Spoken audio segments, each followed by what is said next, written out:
things before I jump into my prepared remarks. If you read the bulletin, you'll notice it says Donnie and Susan's ministry moment. Well, when we had scheduled this about a month ago, we had planned that the work that is going on at the plant where Donnie works would be completed, but it's not, so he's not here. He's at work today.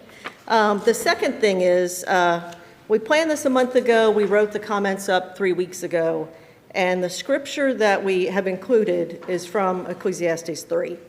Coincidence? Maybe. God thing? Definitely.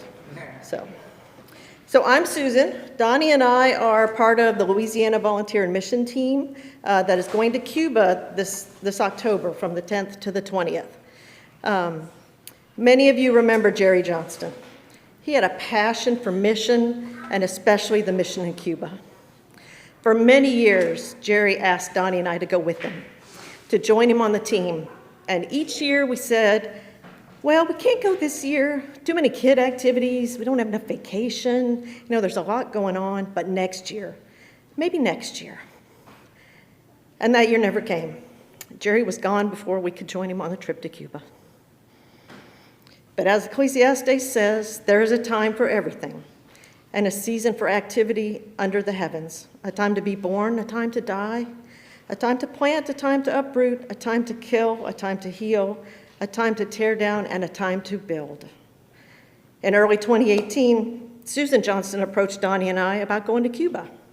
She and Jerry's sister were joining the VIM team. It was a well-established team. Most of them had been to Cuba multiple times, and we were the new kids on the block. But God still works in mysterious ways. The construction guy who had been going with the group for many years couldn't go that year. That left a hole in the team. They needed someone with construction experience who knew how to make do with what was available from basic tools and basic materials. And if you guys know Donnie, you know that is right up his alley. Okay. There's a time for everything. This was our time to be in Cuba. Our mission was at a church in the center of Cuba, Ciego de Avila. These people, though they didn't have much in material goods, had a heart and a joy and a love for Jesus and for God and for each other.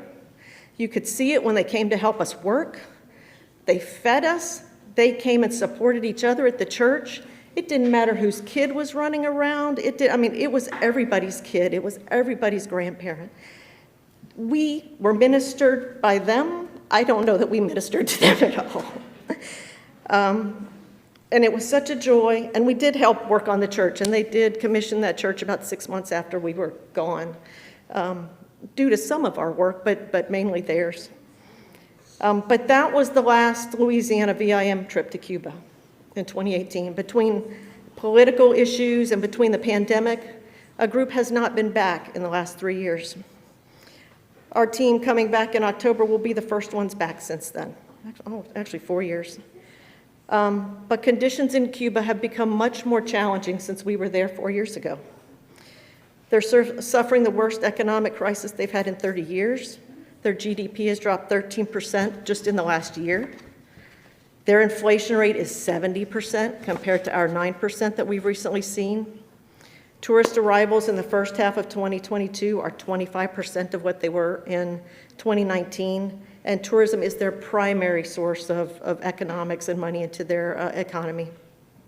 The recession in Venezuela is affecting them by limiting the supply of petroleum products that they get into the country.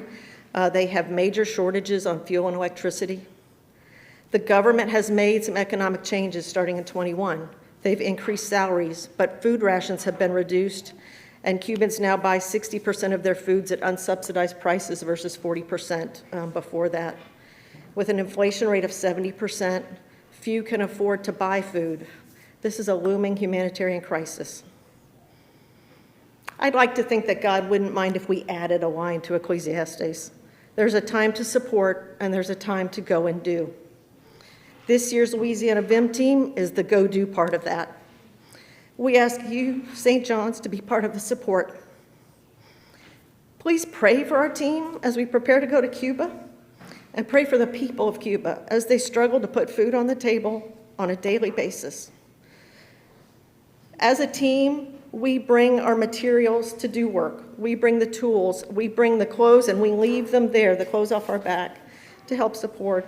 But we also bring medications, and we collect those ahead of time. So we will be collecting unopened, not expired, over-the-counter medications.